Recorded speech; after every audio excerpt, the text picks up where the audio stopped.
Story 1: The Lost Elephant. Once upon a time, in a small village nestled between beautiful green hills, there lived a wealthy merchant who owned a magnificent elephant. This elephant was no ordinary creature. It was known far and wide for its enormous strength and graceful beauty. Every morning, the villagers would gather to admire the merchant's prized elephant as it carried heavy loads, helped with farm work, and entertained the children with its playful trumpet. One sunny afternoon, while everyone was busy with their chores, the elephant wandered off into the dense jungle that bordered the village. No one noticed until the sun began to set. When the merchant realized that his beloved elephant was missing, he became frantic. He rushed to the village square, shouting, "My elephant is lost! Please help me find him!" The villagers gathered, sharing in the merchant's panic. They began calling out the elephant's name, running in all directions, hoping to find him. However, their cries echoed back unanswered, and the jungle remained still and quiet. Just as the villagers were about to lose hope, the Buddha, who happened to be passing through the village, arrived at the scene. With his serene smile and calm presence, he approached the distressed merchant and gently said, "Do not worry, my friend. Let us go into the jungle, but let us do so with clear minds and peaceful hearts. If we act out of panic, we will only add confusion to the situation." The merchant, although still anxious, trusted the Buddha's wisdom. The villagers, too, followed the Buddha's lead as they set off into the jungle. But instead of shouting or running, the Buddha instructed them to walk slowly and silently, listening to the sounds around them.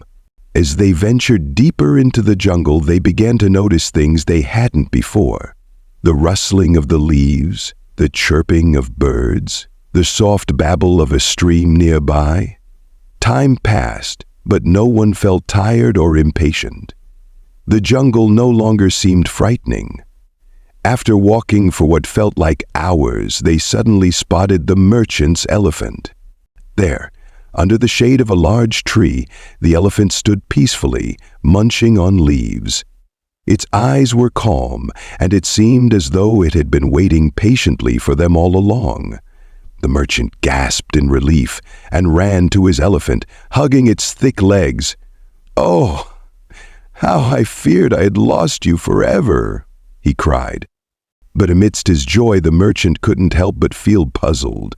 He turned to the Buddha and asked, "How did we find him so easily, when before it seemed impossible, and why didn't we rush to search for him?" The Buddha smiled and replied, "When you let panic take over, your mind becomes clouded and you lose sight of what is important. But when you quiet your mind and act with calmness, the path becomes clearer. Just like we found the elephant by walking peacefully, we can find solutions to our problems by first finding peace within ourselves." The villagers nodded, understanding the lesson. They had learned that rushing and panicking often only makes things worse.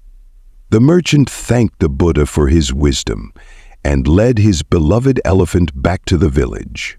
That night, as the stars twinkled overhead, the villagers sat together and reflected on the day's events. They realized that whenever they faced troubles in the future, they would try to remember the Buddha's words, "Clarity comes from a still mind." Moral of the story? The Buddha teaches us that when we face problems, it is important to stay calm.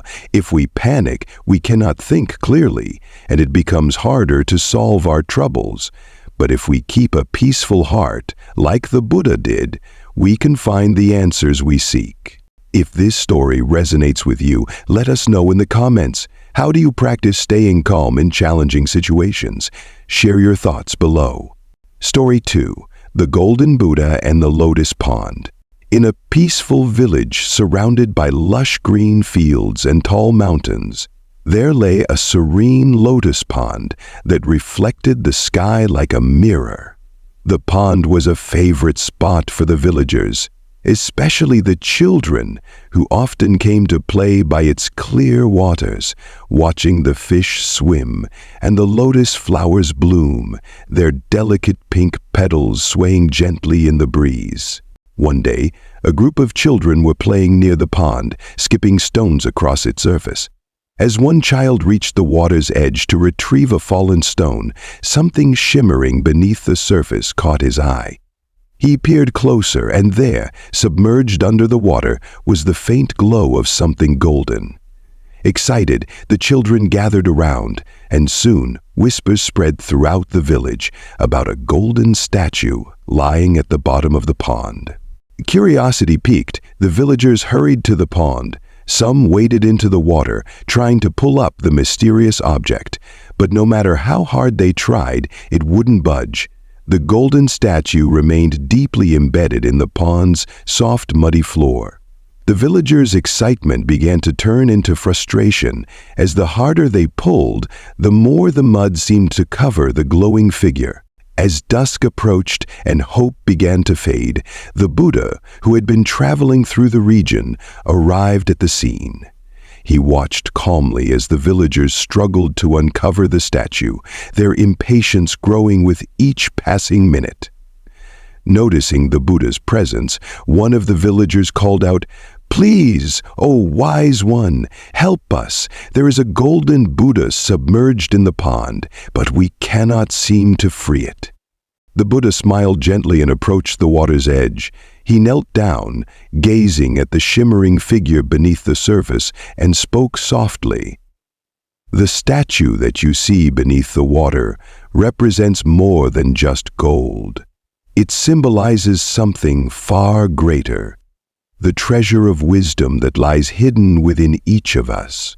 The villagers, confused, paused to listen. The Buddha continued, "Much like this golden Buddha, our inner wisdom is often buried beneath layers of distraction, desires, and impatience. If we try to forcefully uncover it, like you are trying to do with the statue, we may only stir up the mud of our minds, making the waters murky and the path to clarity harder to see." Intrigued, the villagers gathered closer as the Buddha instructed them to stop pulling and pushing. "We must approach this with patience and mindfulness, not with force. Clear the mud gently, and the Buddha will reveal itself, just as our true nature reveals itself when we remove the distractions of our minds with patience and steady effort."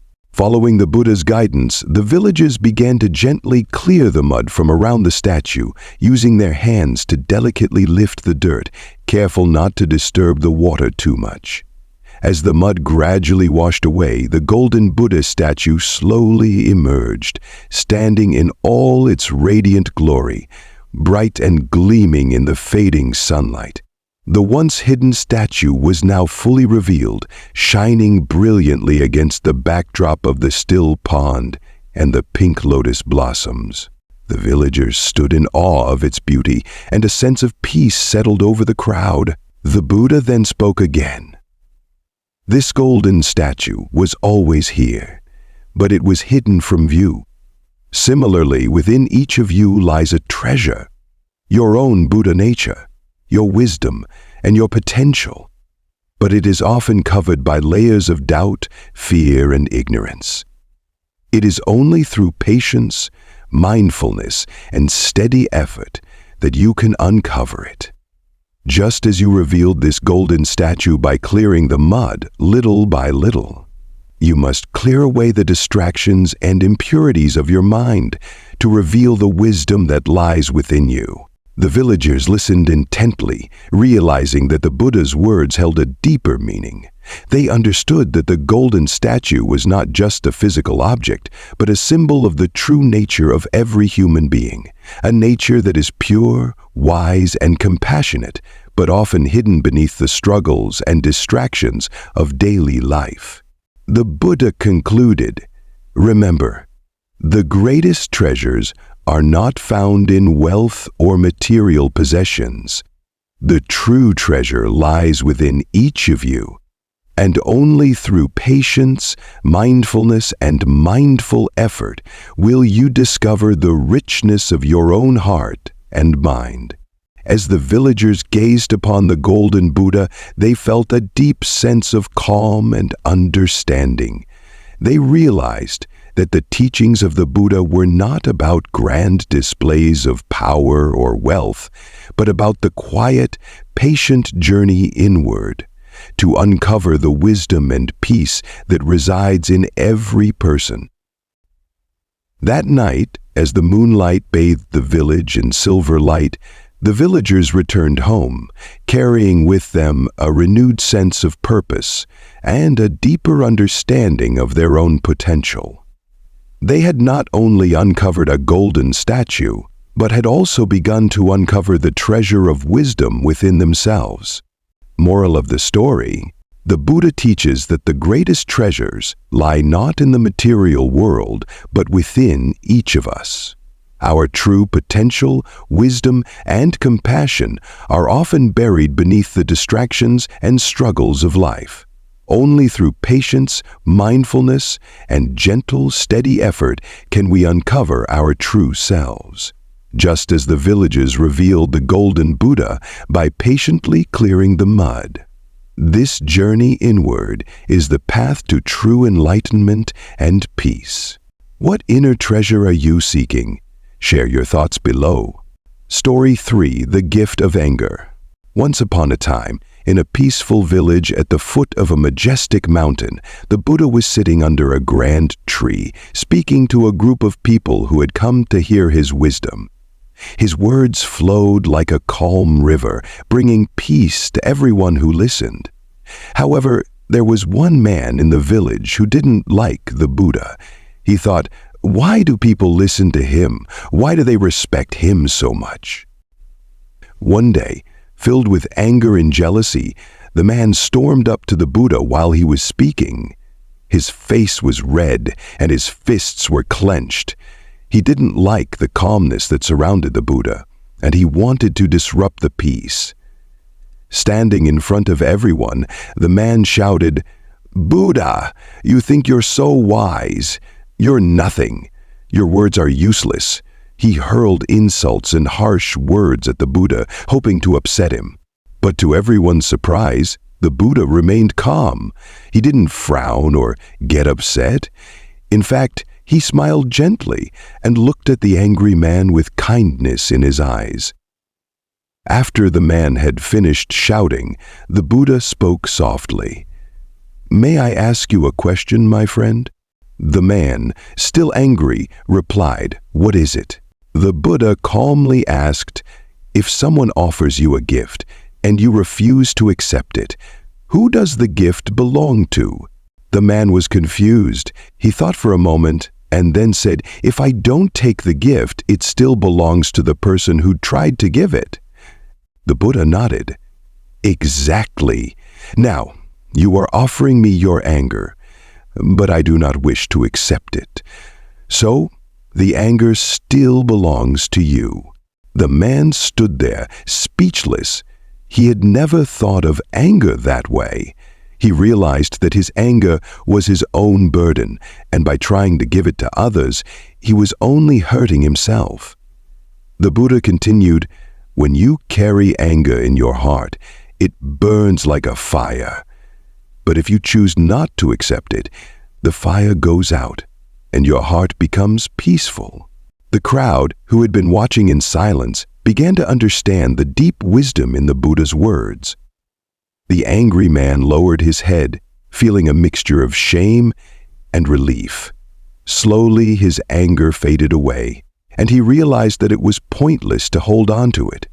He thanked the Buddha for showing him a new way to deal with his feelings. From that day forward, the man changed. He no longer allowed anger to control him. Instead, whenever he felt upset, he remembered the Buddha's lesson. You don't have to accept the negativity others try to give you. You can choose peace instead. Moral of the story: the Buddha teaches us that we don't have to accept the anger or negativity others may give us. Just like a gift you can refuse, you can choose to let go of what doesn't serve you. By doing this, you protect your peace and keep your heart calm and happy. Have you ever faced anger or negativity? How did you respond? Share your experience. Story 4. The Bowl of Water. Once upon a time, in a small monastery nestled in the mountains, the Buddha was teaching a group of his young disciples. These children admired the Buddha and were always eager to learn from his wisdom. One morning, as the sun cast a golden light over the land, the Buddha noticed that some of the children were feeling frustrated. They had been trying to solve a problem, but their minds were full of confusion. Seeing their troubled faces, the Buddha decided to take them on a walk. They walked for some time until they came to a beautiful, clear lake. The surface of the lake was so smooth that it looked like a perfect mirror, reflecting the blue sky and the green trees surrounding it. The children stared at the lake in awe. It was so calm and peaceful. The Buddha sat down by the edge of the lake, and the children gathered around him, waiting for his words. But instead of talking, the Buddha reached into the lake and filled a bowl with the clear, sparkling water. He held the bowl up for everyone to see and said, "This water is clear, just like your minds when they are calm and peaceful." The children nodded, understanding how clear and peaceful their minds could feel at times. But before they could ask any questions, the Buddha smiled and gently stirred the water in the bowl with a small stick. Instantly, the water became cloudy and murky. The children gasped, surprised at how quickly the clear water had turned dirty. "Now," said the Buddha, "look at the water. Can you see your reflection in it anymore?" The children shook their heads. "No, Buddha," they replied, "the water is too cloudy." The Buddha set the bowl down on the ground, still filled with the muddy water, and said, "Let's wait for a while." The children sat quietly, watching the bowl. At first, the water remained cloudy, but slowly, over time, the mud began to settle at the bottom of the bowl. Little by little, the water became clear again. Eventually, the water was as clear as it had been before. The Buddha smiled at the children and asked, "Now can you see your reflection again?" "Yes, Buddha!" the children exclaimed. "The water is clear once more." The Buddha nodded and explained, "You see, the mind is like this bowl of water. When something disturbs it, like anger, frustration, or fear, it becomes cloudy and unclear. When your mind is clouded, it's hard to think clearly, just like it was hard to see through the muddy water. But if you wait and give your mind time to settle, like we did with the water, it will become clear." The children listened carefully. They realized that when they felt upset or confused, their minds became just like the muddy water in the bowl. But the Buddha had shown them a simple way to find peace again. All they had to do was be patient and wait for their minds to calm down, just as the water had settled on its own. One of the children asked, "But Buddha, what should we do when we feel upset? How can we make our minds calm faster?" The Buddha replied gently, "When you feel upset, don't try to force the confusion to go away. Instead, find a quiet place, take deep breaths, and wait patiently. Just like the water in the bowl, your mind will clear if you give it time and space to settle. Clarity comes when the storm passes, and peace will return to your heart." The children smiled, feeling wiser after the lesson. They knew that whenever they felt confused or frustrated in the future, they would remember the story of the bowl of water. They would take a deep breath, find a quiet spot, and wait for their minds to become calm and clear again. As they walked back to the monastery with the Buddha, the children felt a new sense of peace inside.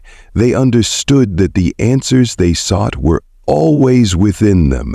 They just needed to be patient and let their minds settle, like the water in the bowl. Moral of the story: the Buddha teaches us that our minds are like water.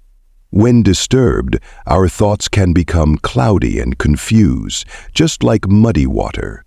But if we are patient and give our minds time to settle, clarity will return, and we can see things clearly again.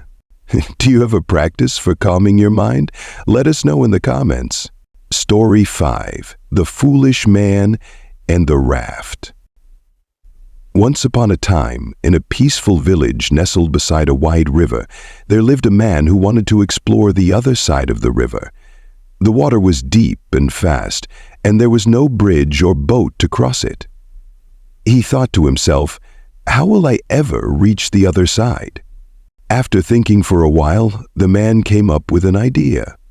"I will build a raft," he exclaimed. He gathered sticks, vines, and leaves from the forest and spent the whole day tying them together. Soon he had built a sturdy raft, and he was proud of his hard work. The next morning the man set out on his journey. He pushed the raft into the river, sat on it, and used a long stick to guide himself across. The raft floated smoothly, and after some time he reached the other side of the river safely. When he stepped onto the other side, he looked back at the river and smiled. "What a wonderful raft I've built! It helped me cross the dangerous river." But then, instead of leaving the raft by the riverbank, the man thought, "This raft was so helpful. I might need it again someday." So he picked up the heavy raft and started carrying it with him as he continued on his journey. As he walked through the forest with the raft on his back, the sun grew hot and the man became tired. The raft was very heavy and it slowed him down, but he didn't want to leave it behind. "What if I find another river to cross?" he thought. So he carried the raft with him everywhere he went. The man struggled through forests, up hills, and even across fields, all while carrying the heavy raft. He became more and more tired, but he refused to let go of it. One day, while the man was resting under a tree, the Buddha happened to pass by.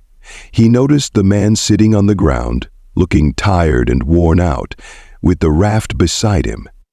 The Buddha approached the man and asked, "Why are you carrying that heavy raft with you?" The man replied, "This raft helped me cross the river, and I am keeping it with me in case I need it again." The Buddha smiled kindly and said, "I see, but tell me, is there another river ahead of you?" The man looked around and realized there was no river in sight. "No, there is no river here," he admitted. The Buddha nodded and said, "Then why do you continue to carry this raft? It was useful when you needed to cross the river, but now it is only slowing you down. You no longer need it for your journey ahead." The man thought about the Buddha's words. He realized that the raft, which had been so helpful before, was now just a burden. "You're right," the man said. "I no longer need the raft." With a deep breath, the man let go of the raft and left it by the tree. He felt lighter and free, and as he continued on his journey without the heavy raft on his back, he moved faster and with more energy. The man smiled, grateful for the Buddha's wise advice. Moral of the story: the Buddha teaches us that, just like the man who carried the raft when he no longer needed it, we often hold on to things, whether they are ideas, fears, or objects, that no longer serve us.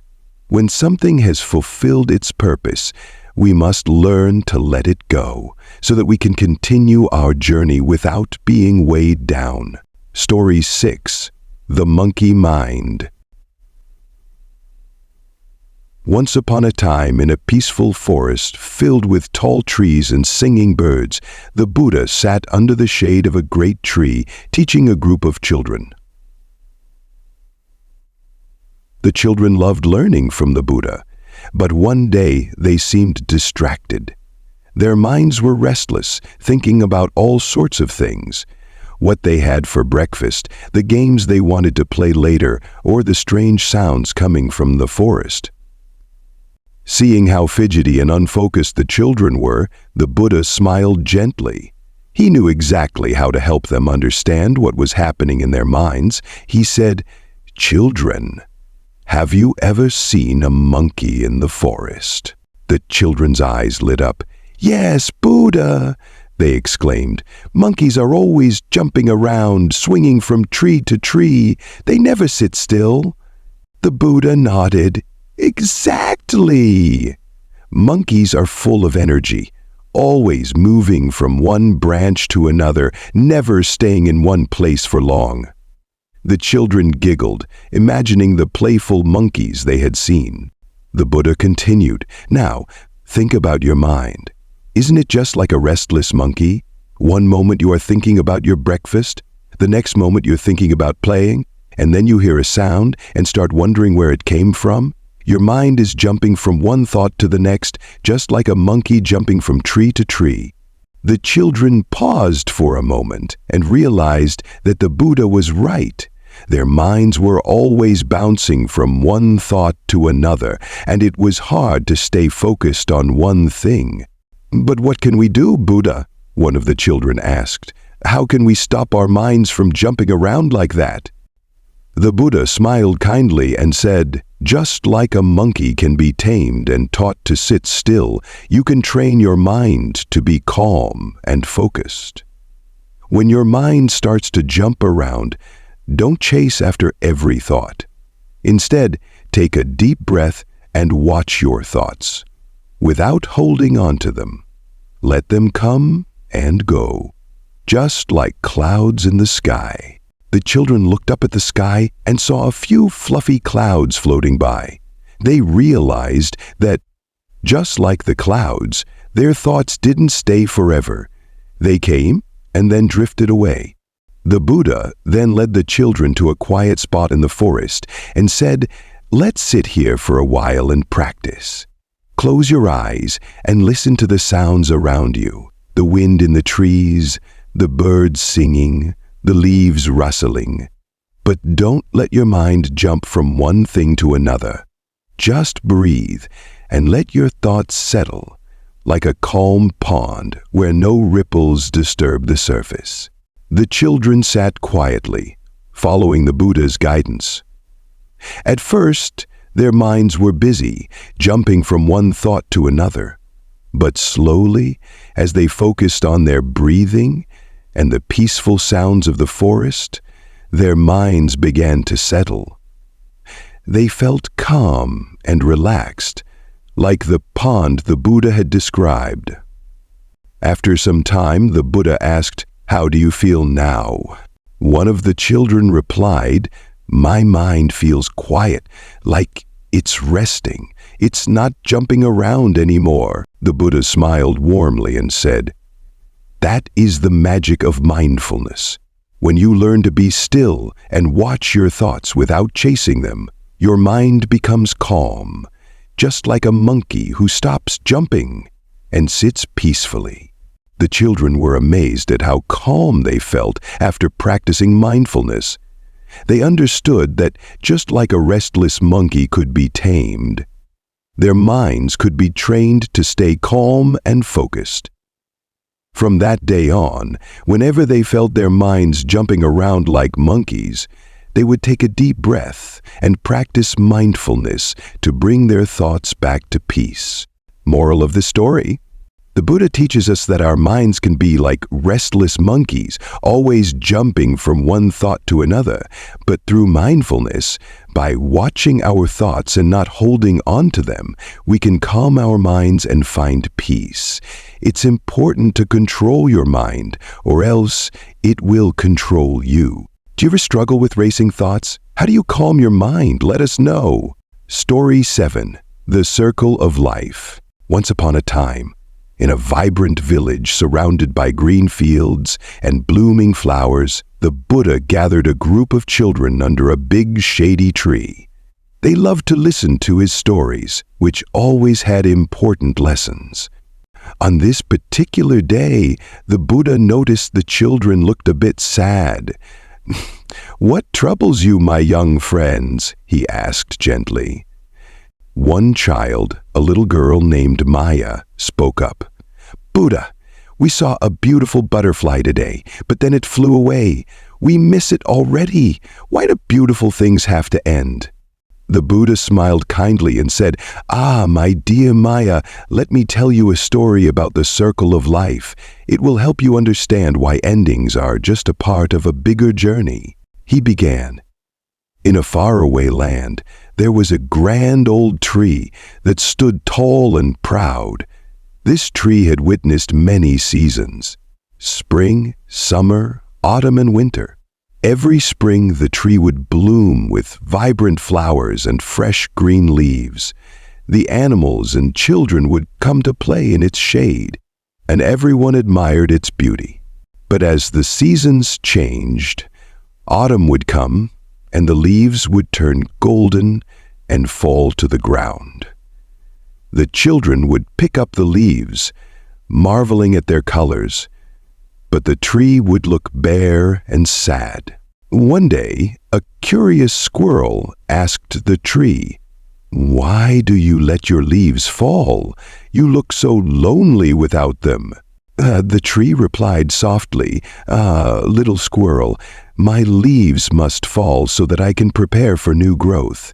Each leaf that falls becomes part of the earth, nourishing the soil.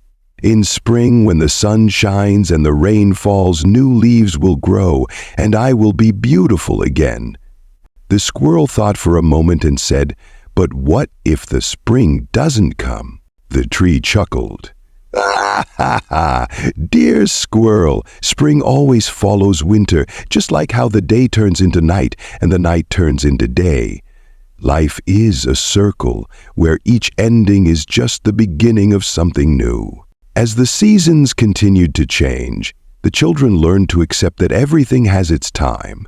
They understood that when the flowers wilted and the leaves fell, it was only preparing for the new blossoms of spring. They cherished the moments they had with the tree, knowing it would come back even more beautiful. One spring day, as the children gathered to see the tree, they were amazed to find it covered in fresh green leaves and colorful blossoms. They danced and sang under its branches, rejoicing in the tree's beauty. The tree smiled, for it had embraced the cycle of life. The Buddha looked at the children and said, "Just like the tree, you too will experience endings and new beginnings in your own lives. When you understand that life is a circle, you will learn to embrace changes with open hearts, knowing that something wonderful is always on the horizon." The children nodded, realizing that even though things might change or come to an end, they could look forward to new beginnings, just like the tree did each spring. Moral of the story: the Buddha teaches us that life is a beautiful circle where every ending prepares us for new beginnings. By embracing the cycles of life, like the changing seasons, we gain greater understanding and acceptance of our journey. Change can be beautiful if we allow ourselves to see it that way. Story 8. The Echo of Our Actions. Once upon a time, in a peaceful village, surrounded by gentle hills and flowing rivers, the Buddha gathered a group of curious children near a sparkling stream. They loved listening to his stories, and today they seemed particularly eager for a new lesson. As they sat on the soft grass, the Buddha began, "Today, I will tell you a tale about how our actions can create echoes that travel far and wide, just like the ripples in this stream." The children leaned closer, their eyes wide with anticipation. There was once a kind-hearted boy named Anil who lived in this very village. Anil loved to help others and was always ready to lend a hand. One day, while walking by the river, he saw an old woman struggling to gather firewood. She looked tired and frail, and Anil felt a wave of compassion for her. Without hesitation, he approached her and said, "Let me help you with that, dear lady." The old woman smiled gratefully, and together they collected enough firewood for her to cook her meals for the week. As she thanked him, she said, "You are a good boy, Anil. May kindness follow you wherever you go." Anil felt warm inside and continued his day, not thinking much of the small act of kindness he had just done. Little did he know that this simple gesture would create a beautiful echo. A few days later, while Anil was playing with his friends, he noticed a younger boy named Ravi sitting alone, looking sad. Anil remembered how helping the old woman made him feel, so he approached Ravi and asked, "What's wrong? Why aren't you playing with us?" Ravi replied, "I don't have anyone to play with, and I feel lonely." Anil smiled and said, "Why don't you join us? We can have a great time together." Ravi's face lit up with joy and he joined the group. Soon, laughter filled the air as they played games and enjoyed each other's company. As days turned into weeks, Anil's kindness kept creating ripples. Ravi, feeling happy and accepted, began helping others in the village too. He shared his toys with those who didn't have any and encouraged others to join in their games. The echo of Anil's original act of kindness had transformed into a wave of goodwill throughout the village. One sunny afternoon, the villagers were preparing for a festival. They needed many hands to set up decorations and prepare food. Anil and Ravi called their friends to help, and everyone came together with smiles and laughter. They worked as a team, and the festival turned out to be the most beautiful celebration the village had ever seen. As the sun set that evening, the Buddha sat with the children and said, "You see, my dear ones, the small act of kindness Anil showed to the old woman created a chain reaction of goodness. Every time you choose to be kind or helpful, you send out ripples that can touch many lives, just like how a small stone can create big ripples in the water." The children nodded, understanding that their actions, no matter how small, could have a big impact on others. They realized that each choice they made could create echoes that would resonate far beyond their immediate surroundings. Moral of the story: the Buddha teaches us that every action has a consequence, whether big or small. When we choose to be kind and helpful, we create positive echoes that can change the lives of others. Choose wisely, for your actions can ripple through time and make the world a better place. Story 9. The Joy of Simplicity. Once upon a time, in a tranquil village, nestled at the foot of misty mountains, there lived a humble monk named Kavi. Kavi was known throughout the land for his joyful spirit and gentle heart. While many people in the village rushed through their busy lives, Kavi found happiness in the simplest of things. One sunny morning, the Buddha visited the village and saw Kavi tending to a small garden behind his simple hut. The garden was filled with colorful flowers, fresh vegetables, and fragrant herbs. As the Buddha approached, he noticed Kavi humming a cheerful tune while watering the plants. "Good morning, Kavi," the Buddha greeted with a warm smile. "What makes you so happy?" Kavi looked up, his eyes sparkling with joy. "Good morning, Buddha. I find happiness in caring for my garden. Each flower and vegetable is a gift from the earth, and tending to them brings me joy." The Buddha nodded, appreciating Kavi's perspective. "Tell me more about your daily rituals. How do you find joy in simplicity?" Kavi sat down on a soft patch of grass and began to share. "Every morning I wake up before the sun rises. I take a deep breath and listen to the gentle sounds of nature. I watch as the sun peeks over the mountains, painting the sky in beautiful shades of orange and pink. It's a reminder that each day is a new beginning." He continued, "After my morning meditation, I walk to the river to collect water. I enjoy feeling the cool breeze on my face and listening to the soft splashes of the water as it flows. I often see colorful birds singing and butterflies dancing around me. I appreciate these little moments. They make me feel alive and connected to the world." The Buddha smiled, impressed by Kavi's ability to find joy in everyday activities. "And what do you do with the vegetables you grow?" he asked. Kavi's face lit up. "I share them with my neighbors. We gather together to cook meals, share stories, and laugh. When we eat together, it feels like a celebration of life. The joy of sharing simple food brings us closer, and we create wonderful memories. The Buddha nodded thoughtfully. You see, dear Kavi, while many people chase after riches and fancy possessions, they often forget the beauty of simple joys, the laughter of friends, the warmth of the sun, and the taste of fresh food are treasures that cannot be bought. Kavi agreed wholeheartedly. It is true, Buddha. When I focus on the simple things in life, I feel content and at peace. I don't need much to be happy. A kind word, a gentle smile, or a warm hug can fill my heart with joy. The Buddha reflected on Kavi's wisdom and shared a story of his own. Once, I met a wise old man who lived in a mountain cave. He owned nothing but a small bowl and a handful of rice. Yet he was the happiest person I had ever met.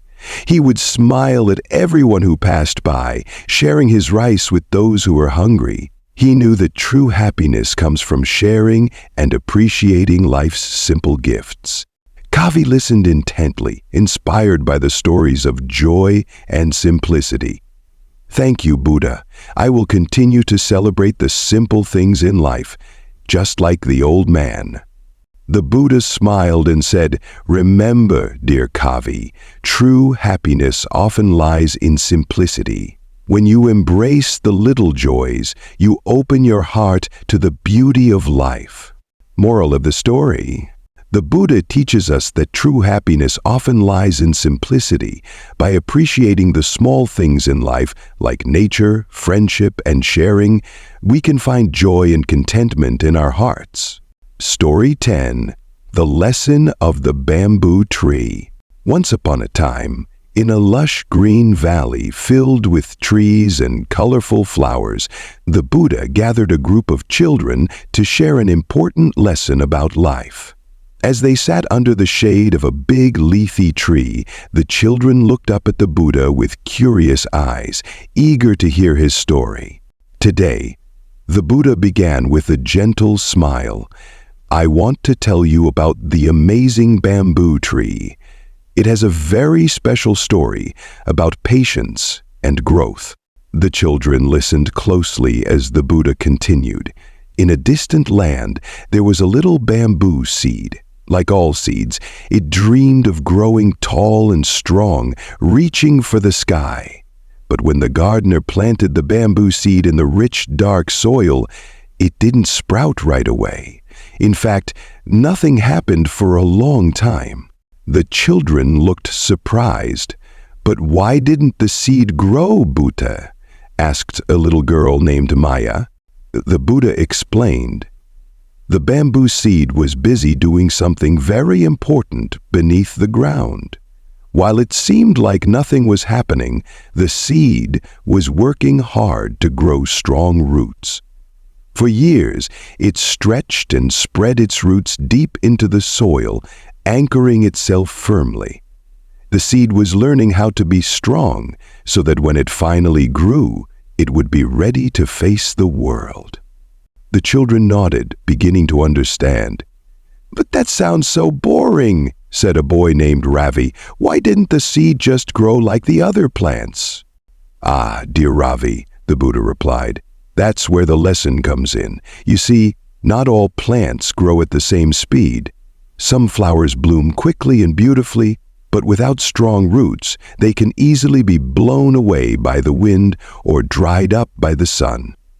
The bamboo tree knew that it needed a solid foundation to support its growth. Maya chimed in, so the bamboo had to be patient? Exactly, said the Buddha. After 5 long years of growing its roots underground, something magical happened. One day, the bamboo tree finally broke through the soil, and in just 6 weeks, it grew over 80 feet tall. It shot up into the sky, towering above the other trees. Everyone in the valley was amazed at how quickly it grew after such a long time of waiting. Rabbi's eyes widened with wonder. Wow, it grew so fast after waiting for so long? So the roots were really important? Yes, the Buddha replied. The strong roots gave the bamboo tree the ability to grow tall without falling over. Just like the bamboo tree, in our lives, we sometimes have to be patient and work hard behind the scenes before we can shine. The effort we put in may not always be visible right away, but it is what prepares us for our own moments of growth. The children listened attentively, thinking about their own lives. So, when we practice hard for a school play or learn a new skill, we're like the bamboo tree, right? Maya asked. Absolutely, said the Buddha, smiling at her.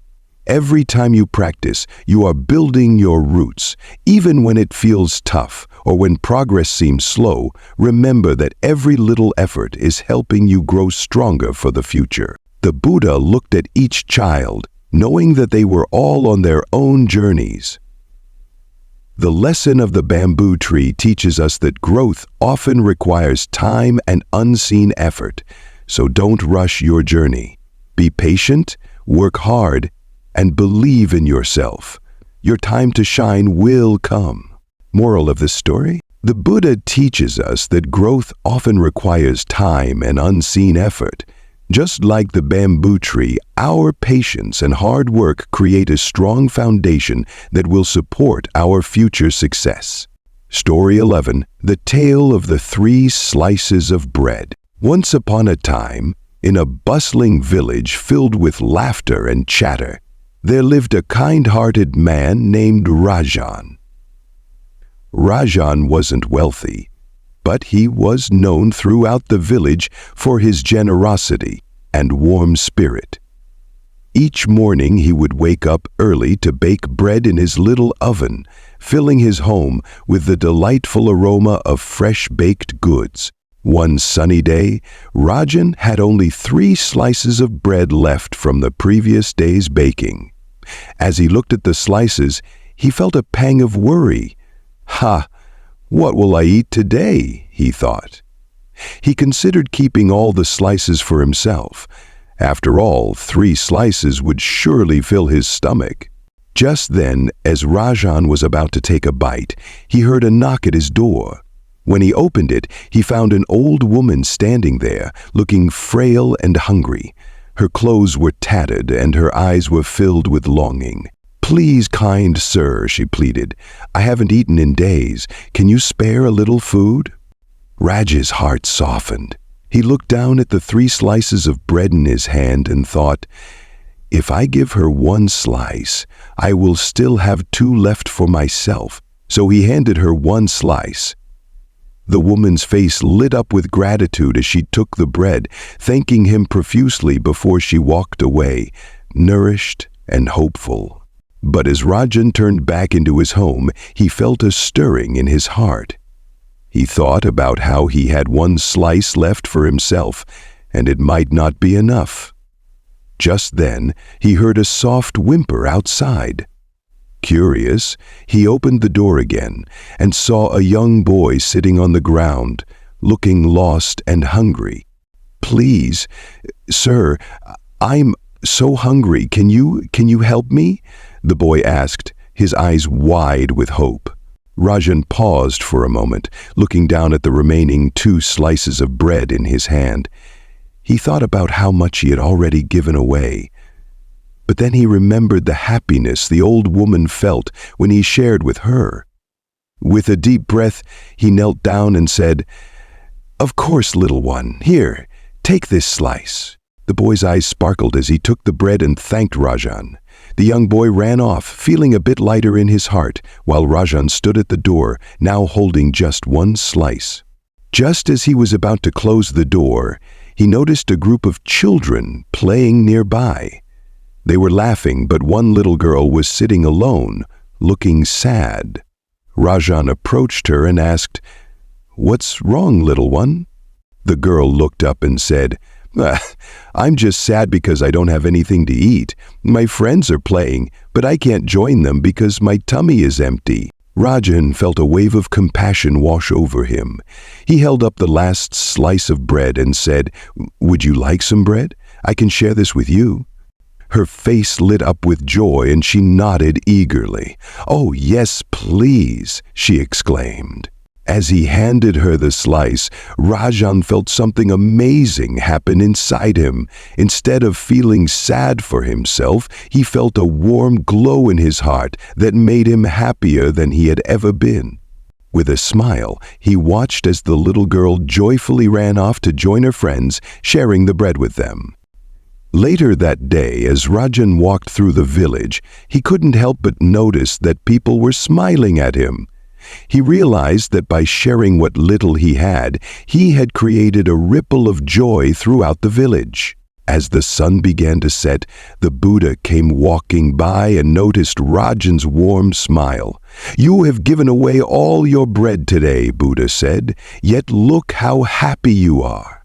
Rajan replied, "I thought I would feel sad, but instead I feel full of joy. Sharing my bread brought happiness to others, and that makes me happier than eating it myself." The Buddha smiled knowingly. "You have learned a great lesson today, Rajan.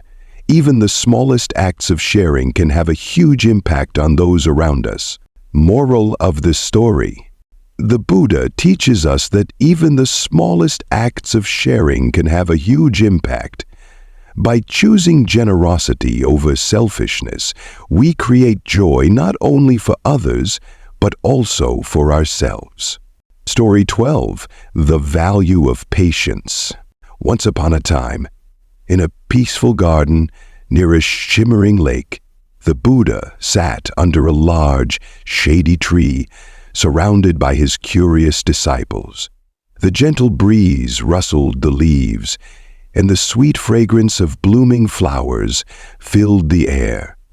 The disciples were eager to learn from the Buddha, but today they had a question that troubled them. "Buddha," a young disciple named Anya asked, "why do we have to wait for good things to happen? Can't we just have everything we want right now?" The Buddha smiled kindly, his eyes twinkling with wisdom. "Ah, my dear Anya, let me share with you a story about the lotus flower, which teaches us an important lesson about patience." As the disciples settled down, the Buddha continued, "Once there was a beautiful pond filled with lotus flowers. But these flowers didn't bloom overnight. They started as tiny seeds buried deep in the muddy water at the bottom of the pond. Day after day, the seeds rested in the dark, cool mud, where they felt uncomfortable and lonely. Anya looked puzzled. "But why did the seeds have to stay in the mud for so long? That doesn't sound very nice." "Exactly, Anya," the Buddha replied. But the seeds knew that they were growing. They were preparing to become something wonderful.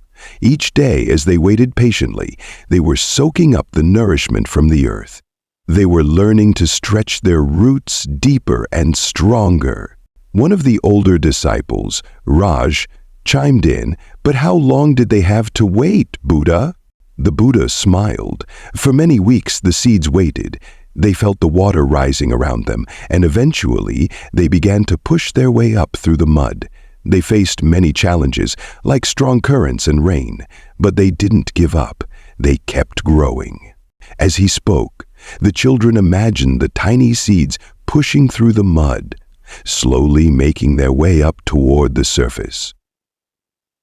"And then," the Buddha continued, "after all that waiting, one day, the first lotus flower emerged from the water. It was a breathtaking sight. The flower blossomed into a stunning array of pink and white petals, shining brightly under the sun. Anya's eyes widened.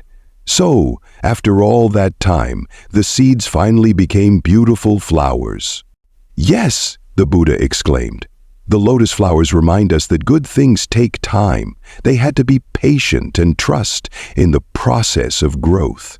Without the waiting, they could never bloom into the magnificent flowers they were meant to be. But, Buddha, Raj asked thoughtfully, what if we don't want to wait? What if we want good things right now? The Buddha nodded, understanding their impatience. I know waiting can be hard, my dear friends, but remember, patience is essential for personal growth and success. Just like the lotus flowers, we too must learn to be patient in our own lives. When we wait, we give ourselves time to learn, grow, and become stronger. This prepares us for the wonderful things that lie ahead.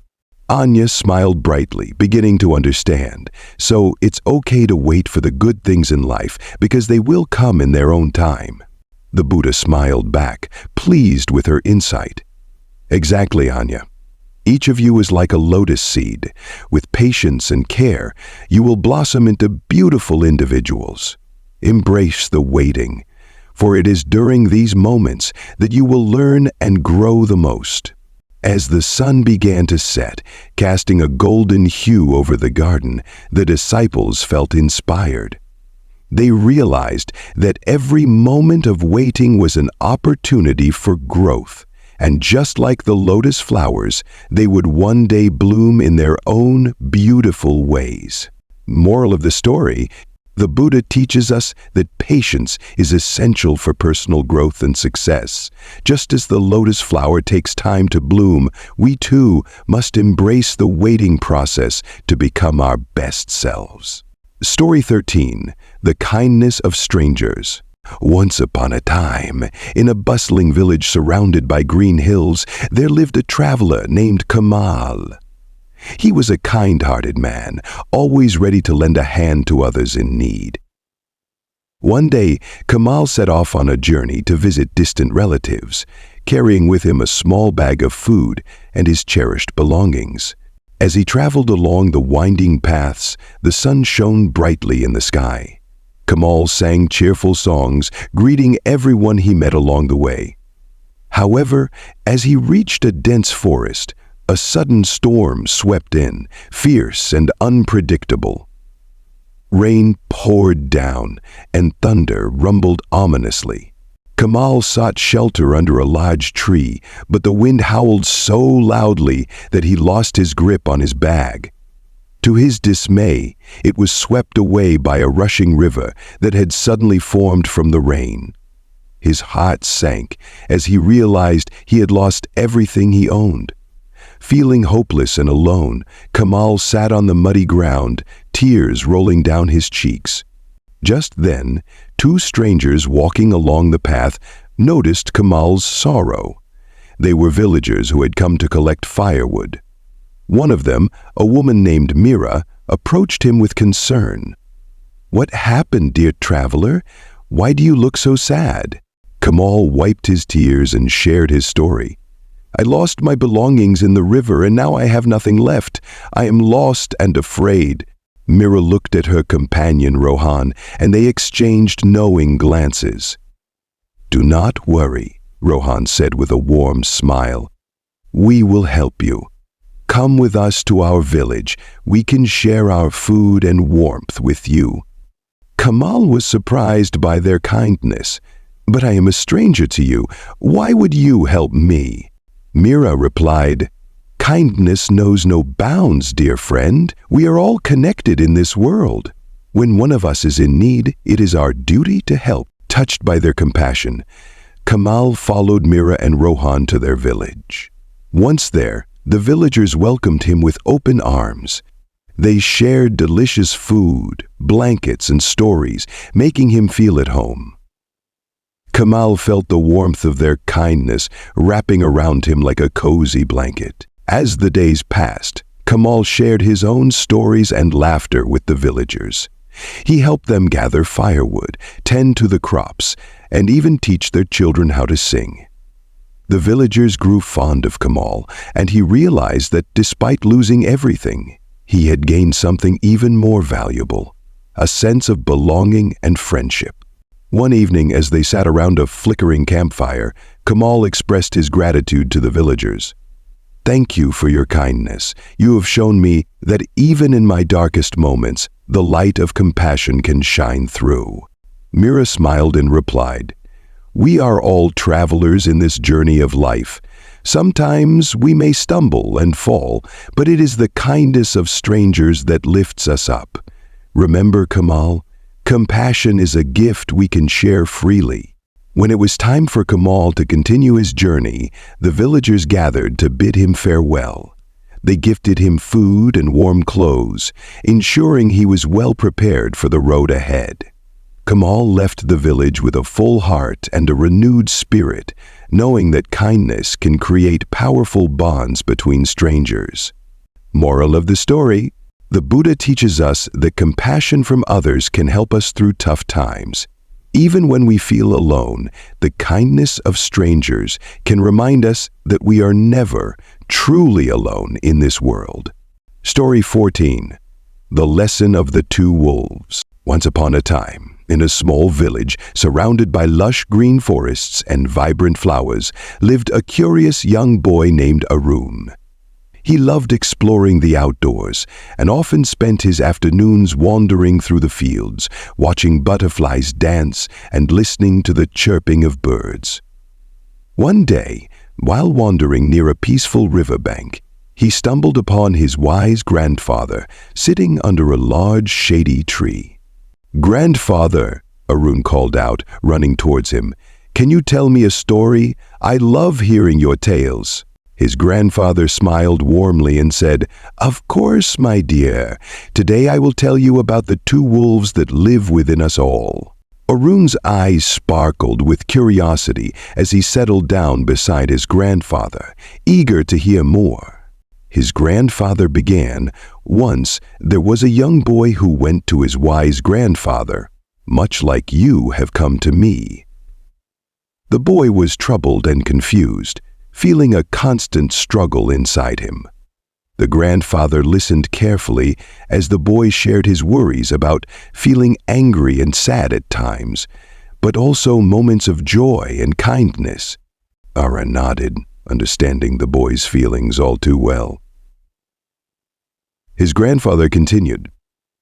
The grandfather took a deep breath and said, "Inside each of us, there are two wolves battling for our hearts. One wolf is filled with anger, jealousy, and hate. This wolf wants to take control and make us act out in ways that can hurt ourselves and others. The other wolf, however, is filled with love, kindness, and peace. This wolf encourages us to share, care, and understand one another." Arun listened closely, picturing the two wolves in his mind. "But which wolf wins, grandfather?" he asked, his voice filled with curiosity. The grandfather smiled knowingly and replied, "The one that wins is the one you choose to feed. If you let your anger and jealousy take over by giving them your attention, they will grow strong. But if you choose to nurture love, kindness, and peace, that wolf will become powerful, guiding you to make good choices." "But how do I feed the right wolf?" Arun wondered, feeling a little confused. The grandfather explained it starts with awareness. Pay attention to your feelings and thoughts. When you feel anger rising, take a deep breath and think of a peaceful moment or a kind action. You can choose to be kind to others, to listen, and to show compassion. Each time you make a choice for peace, you are feeding the good wolf. The more you do this, the stronger that wolf becomes. Arun's eyes lit up with understanding. "So I have the power to choose?" "Yes," his grandfather replied. "You hold the key to your heart. Remember, it's not always easy, but with practice, you can become a master at feeding the right wolf. You can also share this lesson with your friends, helping them see the power of their choices too." Inspired by his grandfather's wisdom, Arun promised to be mindful of the wolves within him. He thanked his grandfather for the valuable lesson and ran off to play, thinking about how he could choose kindness and peace in his daily life. From that day forward, whenever Arun faced a challenge or felt anger creeping in, he remembered the two wolves. He took a moment to breathe and reflect, often choosing to respond with love and understanding. He shared his newfound wisdom with his friends, creating a ripple effect of kindness in the village. Moral of the story: the Buddha teaches us that the choices we make shape our inner world. By nurturing love, kindness, and peace, we can overcome anger and negativity, allowing the good wolf within us to flourish. Story 15. The Gift of Mindfulness. Once upon a time, in a bustling village filled with laughter and chatter, the sun shone brightly, and flowers bloomed in every corner. The villagers were busy with their daily tasks. Some were cooking, others were farming, and a few were playing in the fields. Among them was a wise teacher known as Buddha, who had traveled far and wide to share his teachings. One sunny afternoon, Buddha sat under a large banyan tree, its branches swaying gently in the breeze. He noticed that the villagers, though busy, seemed distracted and hurried, their minds filled with worries and to-do lists. Buddha decided to teach them about something very special: mindfulness. Gathering the villagers around him, Buddha smiled and said, "Today, I will show you the gift of mindfulness, a treasure that can help you enjoy life more deeply and reduce your suffering." The villagers looked at one another, intrigued. "What is mindfulness?" asked a curious girl named Maya, her eyes sparkling with curiosity. Buddha replied, "Mindfulness is the practice of being fully present in the moment. It means paying attention to what you are doing right now without getting lost in thoughts about the past or worries about the future." Buddha then instructed the villagers, "Let's start with a simple exercise. Find a comfortable spot to sit or stand.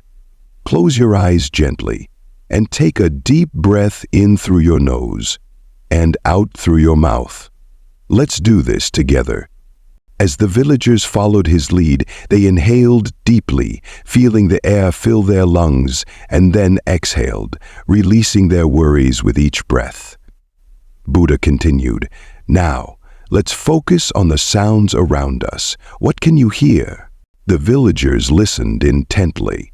They heard the gentle rustle of leaves in the wind, the soft chirping of birds, and the distant laughter of children playing. Buddha encouraged them. "Notice how these sounds make you feel. Let them be part of your experience." Next, he asked them to pay attention to their bodies. Can you feel the ground beneath you, the warmth of the sun on your skin, the breeze dancing around you? Each villager began to notice sensations they had overlooked before. Maya opened her eyes, a big smile spreading across her face. "I feel so light and happy. It's like I see everything more clearly." Buddha smiled back. "That is the magic of mindfulness. When we focus on the present, we appreciate life more and find joy in the little things. It helps us see the beauty around us and within ourselves." The villagers were excited by this newfound understanding. Buddha continued, "Now, let's practice mindfulness in our daily lives. When you eat, savor every bite. When you walk, feel your feet touching the ground. When you talk, truly listen to the other person. Each moment is a gift waiting to be unwrapped." As the sun began to set, casting a golden glow over the village, the villagers thanked Buddha for his wise teachings. They left with their hearts full of gratitude and their minds eager to practice mindfulness in their everyday activities. From that day on, the village transformed. People began to enjoy their meals, taking time to appreciate the flavors and textures. They noticed the beauty of the flowers and trees as they walked, and they listened carefully when others spoke.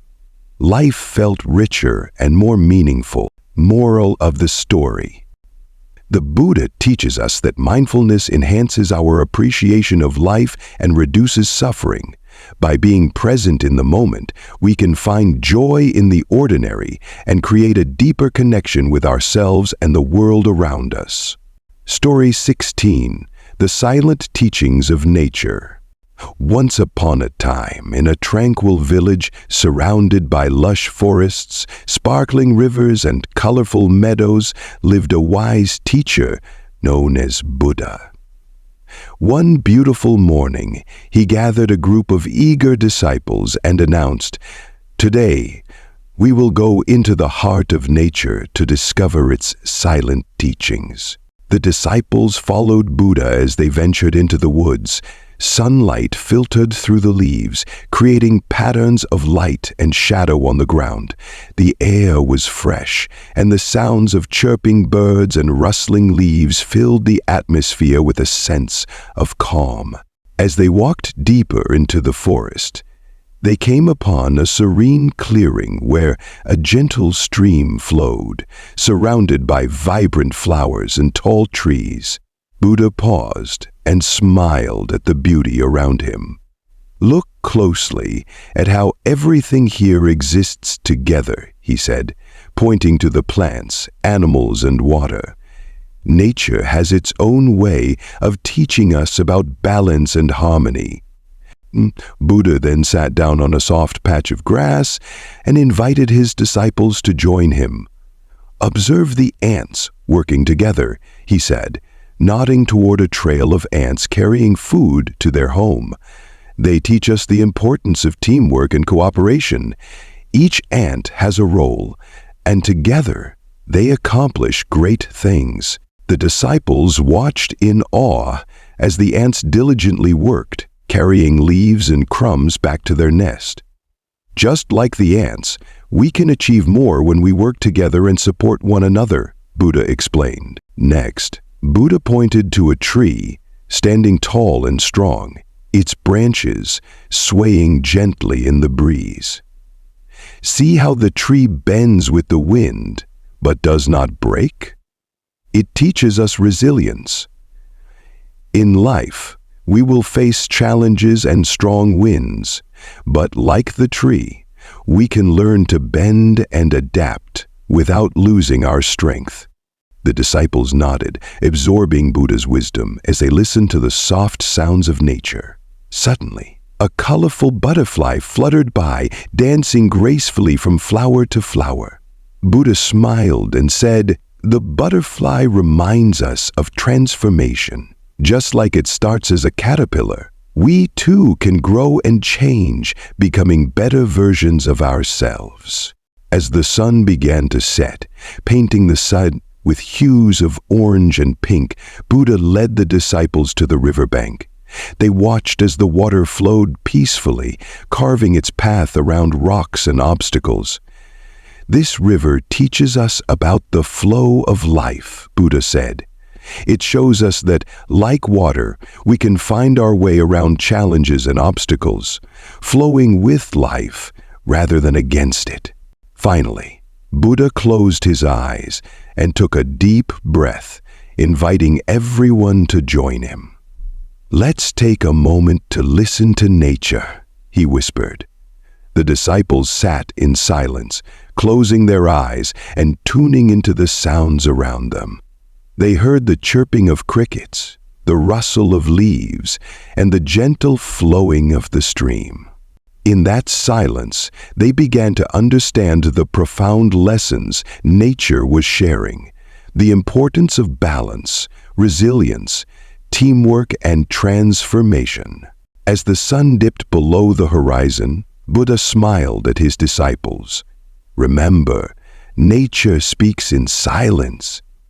If we take the time to listen, we can learn valuable lessons about life and how to live in harmony with ourselves and others." Moral of the story: Buddha teaches us that nature offers profound lessons if we take the time to listen. By observing the world around us, we can learn about balance, resilience, and the beauty of coexistence. Story 17. The Journey of 1,000 Miles. Once upon a time, in a vibrant village surrounded by tall mountains and vast fields, there lived a wise teacher known as Buddha. One sunny morning, as the birds sang and the flowers bloomed, Buddha gathered his curious followers under the shade of a large banyan tree. Today, I want to share a very important lesson about journeys, Buddha said, his eyes sparkling with kindness. The children leaned in, eager to hear what he had to say. "Do you see that mountain in the distance?" Buddha asked, pointing toward a towering peak that reached high into the sky. The children nodded, their eyes wide with wonder. "That mountain is a symbol of our goals and dreams, and sometimes it may seem very far away and difficult to reach."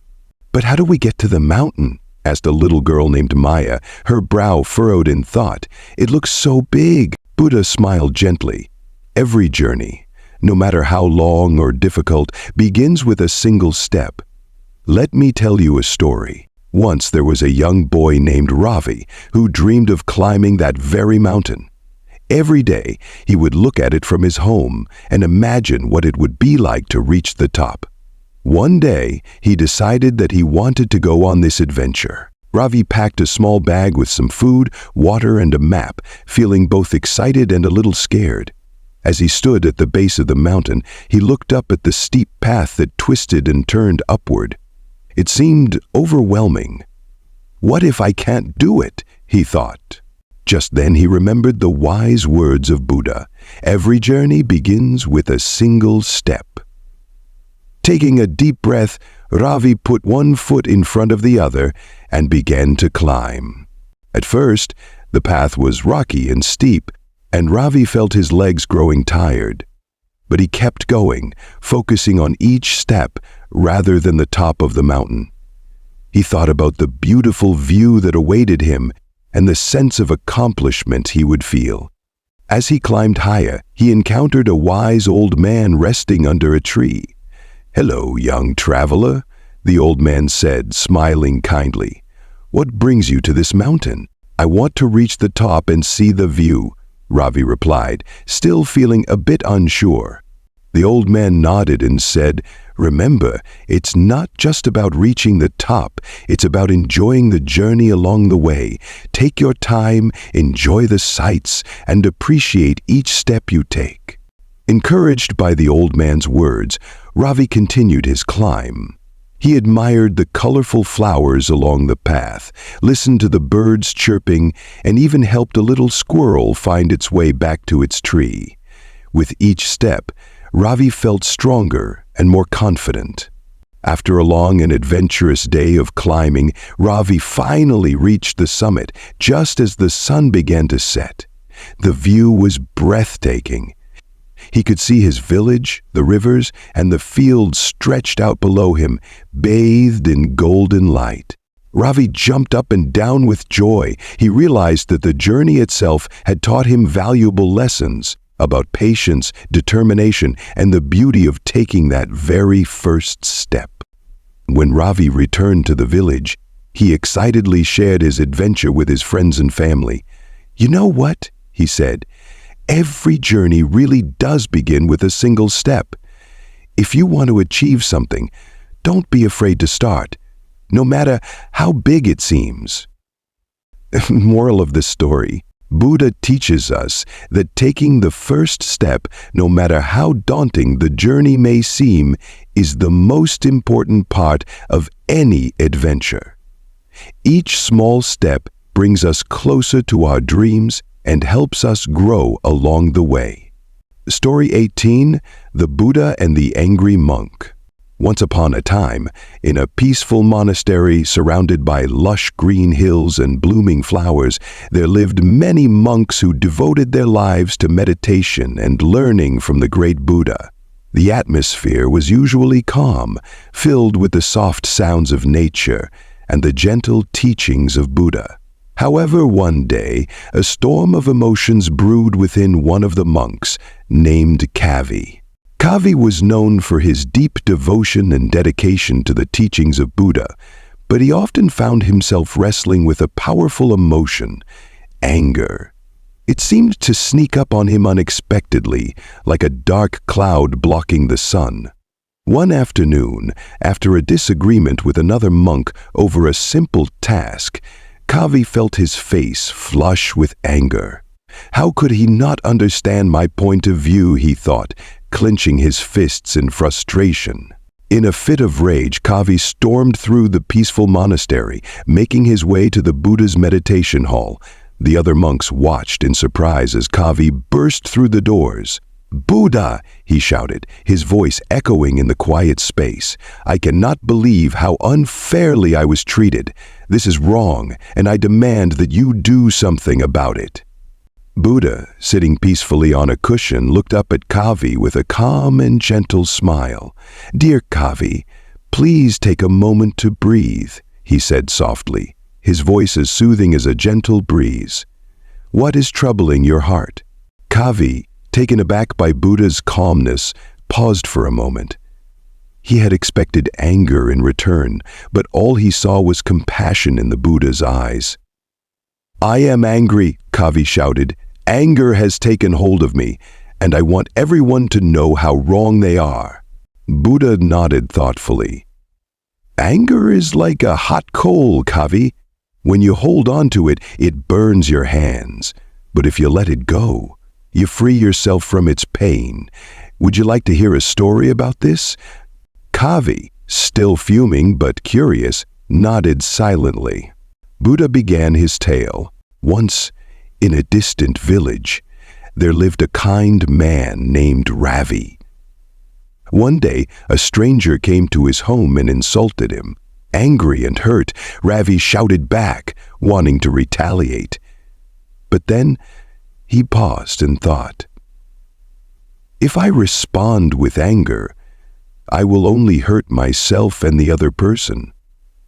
Instead, he took a deep breath and asked the stranger, "What is bothering you?" To his surprise, the stranger opened up about his troubles. Ravi listened and offered kindness instead of anger. Slowly, the tension melted away, and both men left with lighter hearts. Ravi learned that anger only creates more anger, but kindness can change the course of a situation. As Buddha finished the story, Kavi felt his anger slowly dissipating. "But how can I let go of my anger?" he asked, his voice quieter now. Buddha smiled gently. "Practice mindfulness, dear Kavi. When you feel anger rising, take a moment to breathe deeply. Count to 10, and remember that your emotions do not define you. You can choose how to respond." Kavi took a deep breath, feeling the weight of his anger lifting. "I will try," he said, his heart feeling lighter. "I want to be more like Ravi." Buddha nodded approvingly. "Remember, Kavi, every time you choose peace over anger, you take a step towards mastering your emotions. You will find that inner peace is a treasure worth pursuing." Moral Buddha of the story teaches story. us that mastering our emotions, especially anger, is essential for achieving inner peace. When we respond with calmness and compassion, we can transform our feelings and the world around us. Story 19, The Gift of Rice. Once upon a time, in a quaint village surrounded by lush green fields and tall swaying trees, there lived a poor man named Arjun. He lived in a small hut with his family, and every day was a struggle to gather enough food to eat. Despite his poverty, Arjun had a heart full of kindness and a spirit that shone bright like the sun.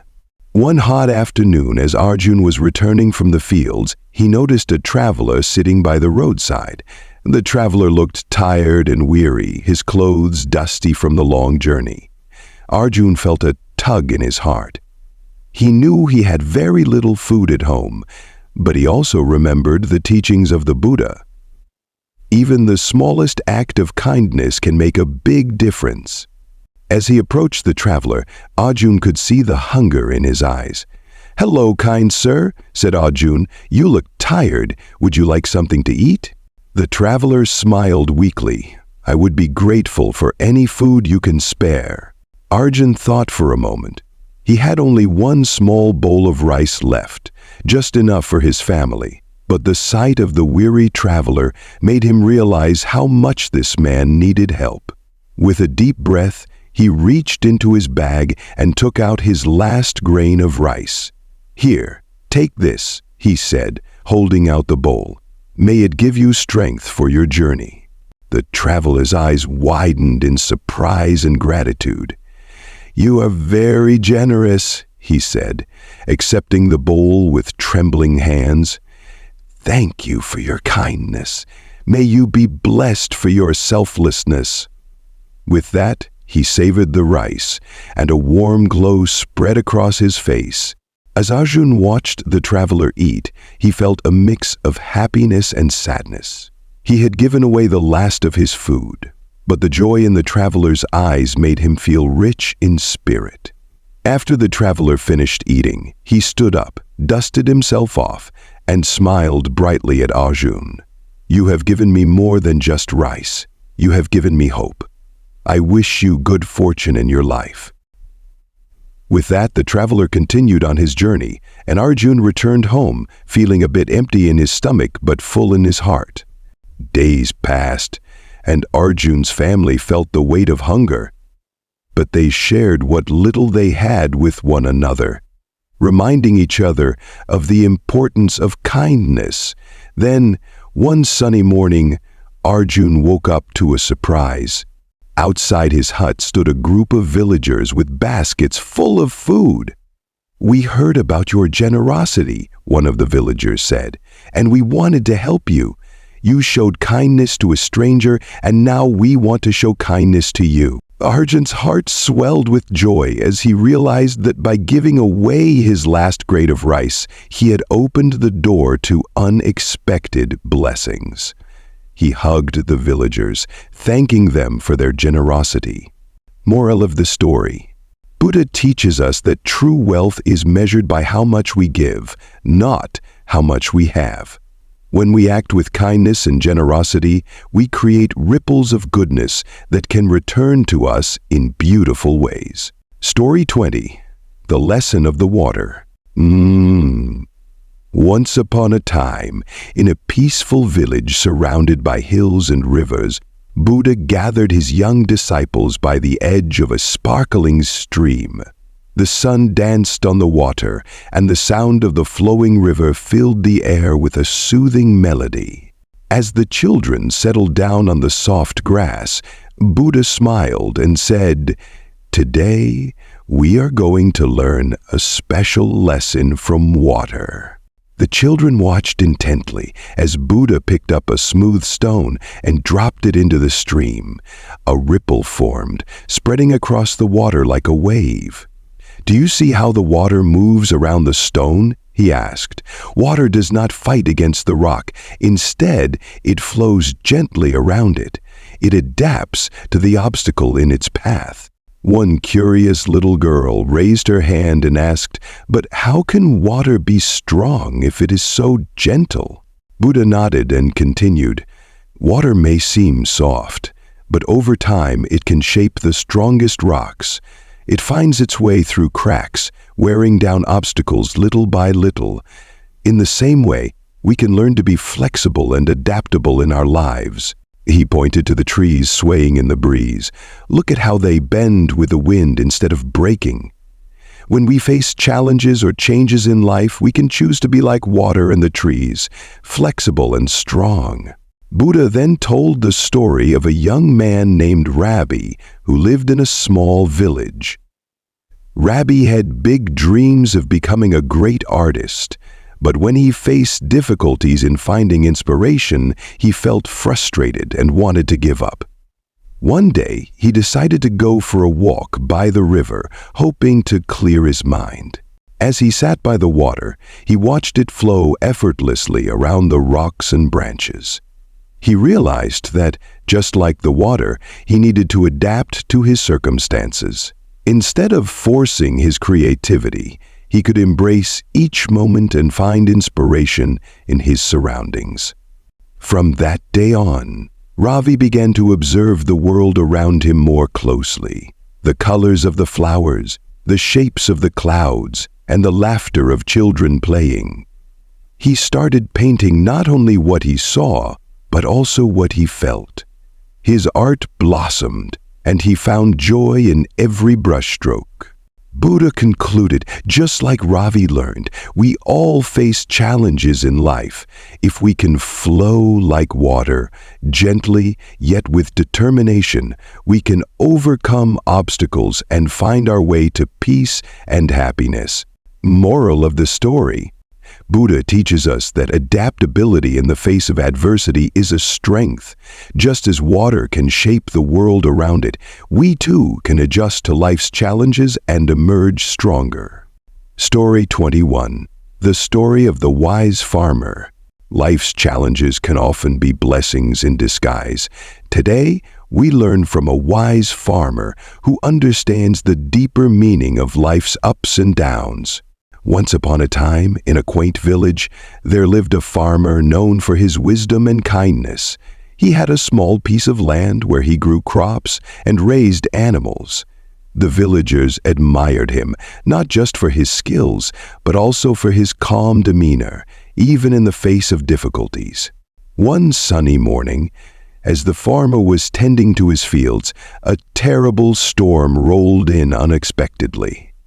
The winds howled, and rain poured down heavily, ruining his crops. The villagers rushed to the farmer's home, filled with concern. "What will you do now? Your crops are ruined," they exclaimed. The farmer smiled gently and replied, "This may seem like a misfortune, but it could lead to something better." The villagers were puzzled, but decided to wait and see what would happen. Days passed, and the sun returned. While the farmer's crops were destroyed, the rain had enriched the soil, making it fertile. With his experience, he decided to plant new seeds. To everyone's surprise, the second crop grew even more abundantly than the first. As the harvest season approached, the farmer found himself with a bumper crop, and he shared his produce with the villagers, ensuring everyone had enough food. The villagers were amazed. "You turned a disaster into a blessing," they said. Then, not long after, the farmer's horse, a loyal companion, ran away. The villagers again rushed to offer their sympathy. "This is terrible. What will you do without your horse?" they lamented. The farmer calmly replied, "Perhaps this is a blessing in disguise." A few days later, the horse returned, bringing with it a wild mare. The farmer trained the mare, and soon he had 2 strong horses to help him with his work. As the seasons passed, the farmer faced more challenges: a drought that threatened his crops, a sickness that swept through his animals, and even a fire that destroyed part of his barn. Each time, he met the setbacks with patience and wisdom. Each difficulty turned into a new opportunity. The drought prompted the farmer to explore better irrigation methods, making his farm more efficient. The sickness in his animals led him to learn about health and care for livestock, and he became the go-to person for animal care in the village. After the fire, he rebuilt his barn stronger than before, using better materials and techniques. As the villagers observed the farmer's journey through these challenges, they began to realize that his misfortunes were not truly misfortunes at all. They were lessons that helped him grow, learn, and improve his life. One day, the villagers gathered to thank the farmer for teaching them the importance of resilience. They said, "You have shown us that every setback can lead to a great comeback." The wise farmer smiled and said, "Life is full of ups and downs. Each challenge is an opportunity for growth, and sometimes what seems like a misfortune can be the start of something wonderful." Moral of the story: Buddha teaches us that challenges can lead to personal growth and transformation. Each difficulty in life can be a stepping stone to something greater if we face it with a positive attitude and an open mind. Story 22. The Tale of the Mustard Seed. Once upon a time, in a quiet village, there lived a woman named Kisa Gotami. She was known for her vibrant spirit and her deep love for her only son. However, one tragic day, her world shattered when her beloved son fell gravely ill and passed away. Overcome with grief, Kisa could not accept his death. She carried her son's lifeless body from house to house, desperately seeking someone who could bring him back to life. As she wandered through the village, people looked at her with pity, but no one could help. Finally, she encountered a kind man who suggested she seek out the Buddha, a wise teacher known for his compassion and understanding. Clinging to a glimmer of hope, Kisa hurried to find him. When she reached the Buddha, tears streaming down her face, she cried out, "Please, Master, can you bring my son back to life? I will do anything." The Buddha, with his calm demeanor, listened patiently to her plea. After a moment of silence, he said, "I can help you, but first, you must bring me a mustard seed." Kisa was taken aback. "A mustard seed? What will that do?"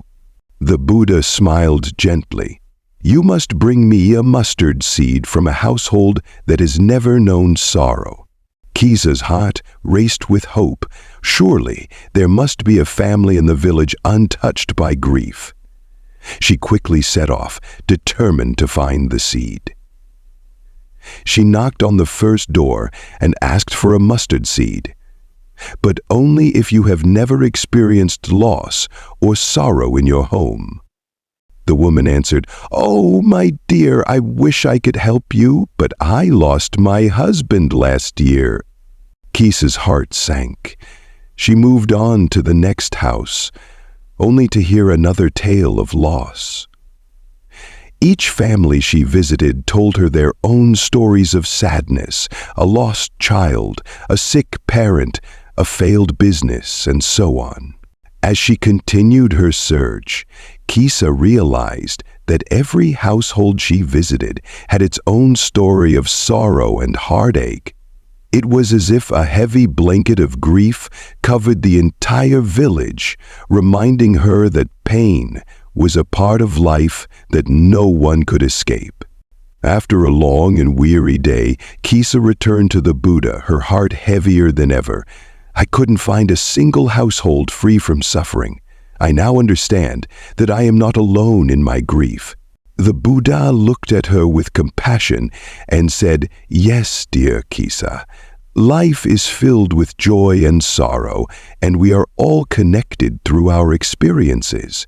Just as a mustard seed is small, our sorrows may seem insignificant in the vastness of life, yet they unite us in our shared humanity." Kisa began to understand.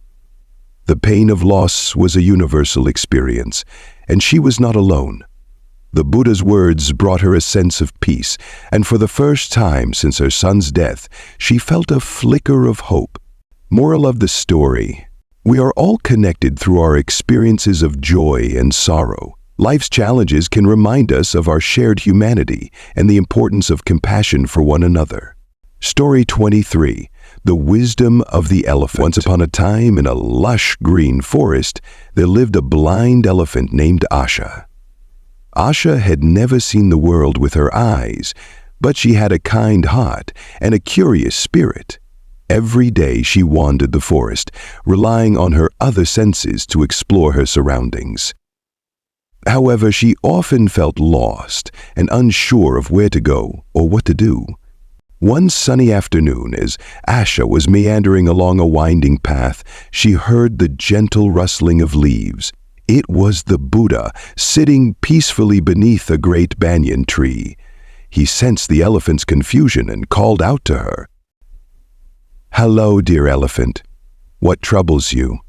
Asha approached, her ears flapping with curiosity. "I feel lost, wise Buddha. I cannot see the beauty of the world, and I do not know where to go. I want to understand my surroundings and find my way." Buddha smiled kindly and said, "Let us take a walk together. I will guide you, and you will learn to appreciate the world around you in a different way." As they began to walk, Buddha encouraged Asha to focus on her senses. "Listen carefully to the sounds of the forest," he said. "Feel the ground beneath your feet and the breeze on your skin." With each step, Asha began to pay attention. She heard the chirping of birds, the rustling of small creatures in the underbrush, and the soft murmur of a nearby stream. She felt the warmth of the sun on her back and the cool shade of the trees around her. "Buddha," she said, her voice filled with wonder, "I can hear so many beautiful sounds. It feels like the forest is alive with music." "Exactly," Buddha replied. "The world is full of wonders, even if you cannot see them. By being present and mindful, you can experience life in its fullness." They continued their journey, and Buddha guided Asha to a clearing where a gentle stream flowed. "Now, listen to the water," he instructed. "What do you hear?" Asha concentrated and soon identified the soothing sound of water splashing over smooth stones. "It's like a lullaby," she exclaimed, feeling a sense of calm wash over her. "Very good," Buddha praised. "When we are mindful, we can find joy and peace in the smallest things. You don't need your eyes to see the beauty around you. Your heart and mind can guide you." Asha felt a wave of gratitude. "Thank you, wise Buddha. I realize now that I don't have to see the world to appreciate it. I can be present in every moment, feeling the love of the forest and the connection to everything around me." As they finished their walk, Asha understood that wisdom and awareness could come from embracing life as it is. She no longer felt lost, but rather alive and aware. Moral of the story: being present in the moment opens us up to life's beauty. We can find joy and wisdom all around us if we take the time to truly listen and appreciate. Story 24. The Power of Forgiveness. Once upon a time in a small village, there lived a man named Ravi. Ravi was known for his strength and bravery, but he was also known for holding on to anger. He had many enemies, and their actions had hurt him deeply. Every day, he would think about how wronged he felt, and the anger inside him grew heavier, like a heavy stone in his heart. One day, while walking through the village, Ravi crossed paths with the Buddha, who radiated peace and calm. Sensing the turmoil within Ravi, Buddha approached him with kindness. "Hello, my friend," Buddha said. "I see a storm brewing in your heart. What troubles you?" Ravi clenched his fists, his voice trembling with rage. "I have enemies who have wronged me, and I cannot forget what they have done. They must pay for their actions." Buddha listened patiently, then smiled gently. "Let me share a story with you, dear Ravi." With curiosity, Ravi nodded, eager to hear what Buddha had to say. Buddha continued, "Imagine you are holding a hot coal in your hand, ready to throw it at someone you are angry with. Do you know what happens?" Ravi furrowed his brow, thinking hard. "I would burn them," he replied. "Yes, but what happens to you as you hold that coal?" Buddha asked, his voice calm and soothing. Ravi paused, realizing the truth. "I would burn myself too," he admitted, his anger beginning to fade. Buddha nodded. "Exactly. Holding on to anger is like holding on to that hot coal. You think you are punishing others, but in reality, you are only harming yourself. Forgiveness is the key to letting go of that burden." Ravi felt a flicker of understanding. "But how do I forgive? It seems so difficult." Buddha gently replied, "Forgiveness is not about forgetting what happened or excusing the actions of others. It is about freeing yourself from the chains of anger and resentment. When you forgive, you let go of the heavy stone in your heart and open yourself to peace and happiness. Inspired by Buddha's words, Ravi took a deep breath. I want to let go of this anger. I want to forgive. Buddha smiled, his eyes sparkling with compassion. Begin with small steps. Acknowledge your feelings, but choose to release them. Each time you feel anger rising, remind yourself that you are holding on to a hot coal. Choose to drop it instead. As the days passed, Ravi practiced the art of forgiveness. Whenever thoughts of his enemies filled him with rage, he remembered Buddha's story. Gradually, he felt lighter, and his heart began to heal. One day, as he walked through the village, he saw one of his former enemies. Instead of feeling anger, he felt compassion. With a warm smile, he greeted the man, surprising himself with his newfound sense of peace. Moral of the story: forgiveness frees us from the burden of anger and resentment. It allows us to heal and opens our hearts to peace and happiness. Story 25. The Kindness of the Buddha. Once upon a time, in a land where rolling hills met vast fields, a weary traveler named Anil was wandering through a forest. His feet were tired, his stomach growled with hunger, and he felt lonely in the world.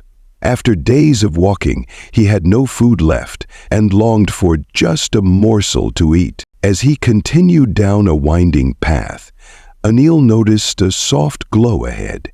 Curious, he followed the light, and soon found himself in a clearing where the great Buddha sat beneath a shade tree, surrounded by his disciples. The serene atmosphere felt warm and inviting, and Anil couldn't help but feel drawn to it. Feeling brave, he stepped forward and spoke. "Buddha, I am hungry and weary. Could you spare some food?" Buddha, with his kind and gentle smile, looked at Anil with understanding. "Come, sit with us," he said, gesturing to a spot on the grass. "You are welcome here." As Anil sat down, he noticed Buddha and his disciples were enjoying a simple meal made of rice and vegetables. The aroma wafted through the air, making his stomach growl even louder. Despite his own hunger, Buddha looked at the traveler and sensed his need. Without hesitation, Buddha reached into his bowl and took a portion of his own meal. He offered it to Anil with kindness in his eyes. "Here, my friend, please share this with us." Anil's eyes widened in surprise. "But Buddha, you need this food too. You cannot give away your meal," he exclaimed. Buddha simply smiled and replied, "Kindness does not diminish what we have. It multiplies it.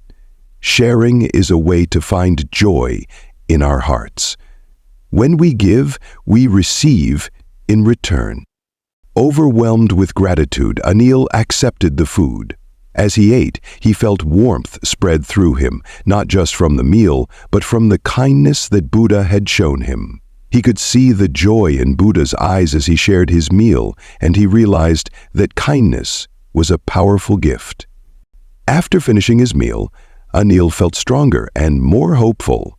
"Thank you, Buddha. Your kindness has filled my stomach and my heart," he said, beaming with appreciation.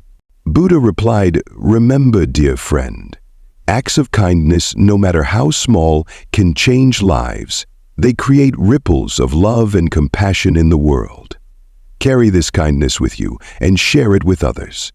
With a heart full of warmth and a renewed spirit, Anil bid farewell to the Buddha and his disciples. As he walked away, he vowed to practice kindness in his life, just as Buddha had taught him. Moral of the story: acts of kindness, no matter how small, can change lives. Sharing with others brings joy to both the giver and the receiver. Story 26. The Truth of Suffering. Once upon a time, in a quaint village nestled between lush hills, there lived a woman named Kisa Gotami. Kisa was known for her kindness and gentle spirit, but her heart was shattered when her only son fell ill and passed away. Grief consumed her, and she wandered the village, cradling her son's lifeless body and calling out for help. In her despair, Kisa approached every neighbor she knew, asking, "Please, give me medicine that will bring my son back to life." But the villagers, filled with sorrow for her loss, could only shake their heads and express their condolences. Heartbroken and desperate, Kisa was on the verge of losing hope. One day, while wandering in the depths of her grief, she encountered the Buddha, sitting peacefully under a tree. His serene presence drew her in, and she approached him with tears streaming down her face. "Buddha," she pleaded, "I cannot bear this suffering. Can you help me find a cure for my son?" Buddha looked deeply into her eyes, understanding her pain. "Dear Kisa," he said gently, "I cannot bring your son back to life, but I can help you understand your suffering. To begin, I want you to do something for me. Go into the village and bring me a mustard seed from a household that has not known death." Kisa nodded, hopeful that this task would bring her solace. She hurried through the village, knocking on doors and asking each family for a mustard seed. But each family she approached had experienced the loss of a loved one. One by one, she heard stories of sorrow, children who had passed away, elderly parents who were gone, and beloved friends who had departed. With each story, Kisa's heart grew heavier. She finally returned to Buddha, her eyes downcast and filled with understanding. "Buddha," she said softly, "I could not find a single household that has not known death. Everyone suffers loss." Buddha nodded, his expression calm. "Exactly, Kisa. Suffering is a universal truth of life. It is part of our human experience. By recognizing this truth, you can begin to heal. The love you had for your son is precious, and it will always remain in your heart. Suffering reminds us of the impermanence of life and the importance of cherishing each moment." In that moment, Kisa understood. The pain she felt was not only hers, it connected her to everyone else who had suffered loss. She learned that suffering is part of the cycle of life, but so is love. With this realization, her heart began to lighten. Kisa thanked Buddha for his wisdom, feeling a new sense of peace wash over her. She knew that, although she would always miss her son, she could carry his memory with love, allowing it to inspire her to live fully in honor of the moments they shared. Moral of the story: suffering is a part of life. Acknowledging it can lead to healing. By understanding the universality of our pain, we can find solace in the connections we share with others. Story 27, The Hungry Ghost, a tale of inner fulfillment. In a distant land, surrounded by lush forests and flowing rivers, there lived a hungry ghost named Amit. Unlike the humans around him, Amit was cursed with an insatiable hunger. His stomach was enormous, but his throat was as narrow as a pinhole, making it nearly impossible for him to eat enough to satisfy himself. He roamed the streets, scavenging for food, yet no matter how much he ate, he always felt empty. His hunger consumed his thoughts, leaving him restless and miserable. Amit's presence was feared by the townsfolk. His gaunt face and desperate demeanor made him a haunting figure. Children hid behind their mothers, and merchants avoided him. This isolation only deepened his sorrow. "Why am I like this?" he often wondered. "Why can't I feel full like everyone else?" One day, as Amit wandered through a quiet forest, he came upon a wise monk meditating beneath a grand banyan tree. The monk's face radiated peace and kindness, and Amit felt drawn to him. Mustering his courage, Amit approached and spoke of his torment.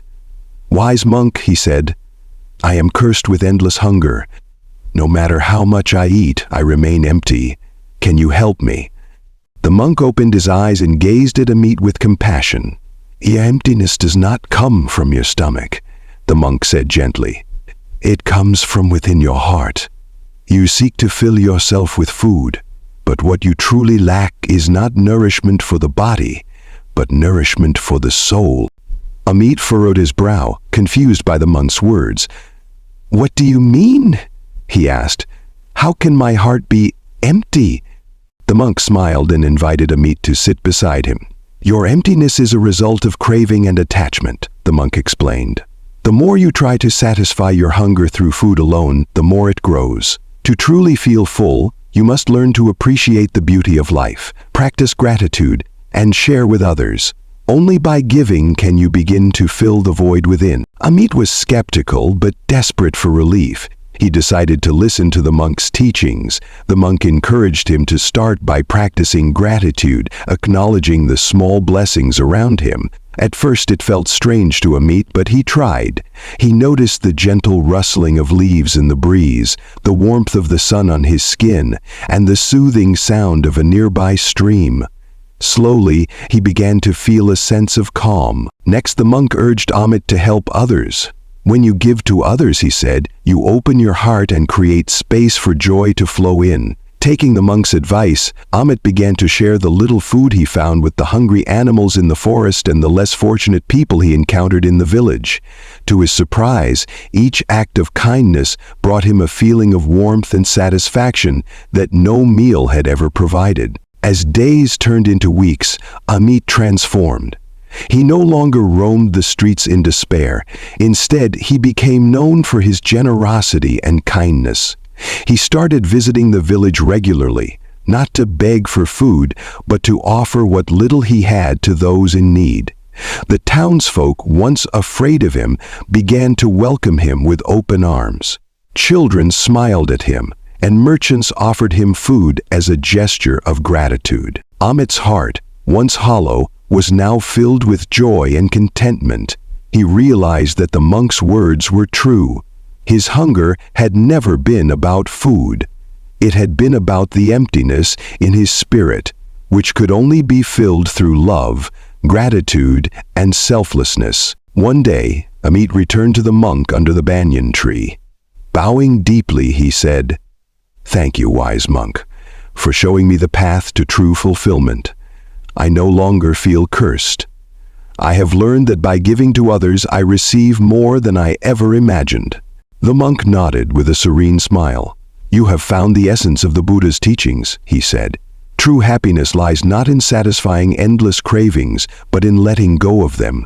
When you cultivate compassion and gratitude, the emptiness disappears, replaced by a boundless joy."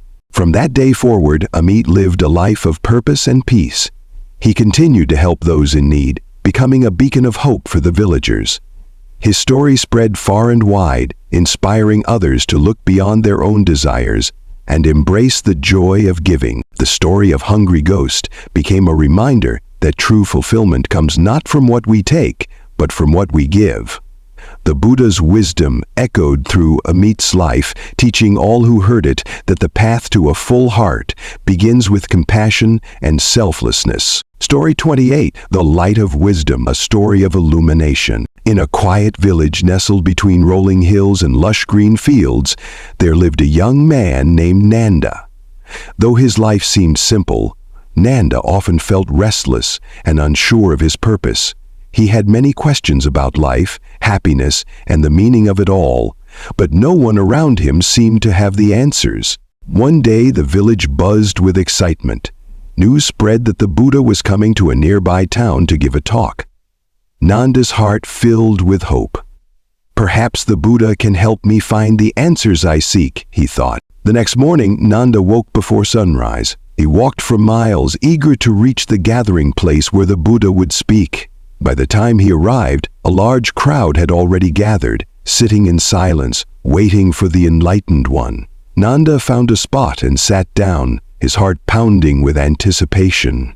When the Buddha appeared, the crowd fell silent.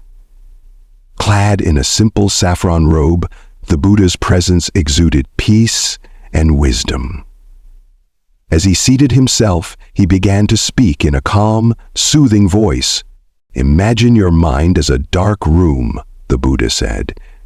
His words resonated with the crowd, and Nanda leaned in, eager to hear more. In the darkness, you stumble and fall, unsure of where to go.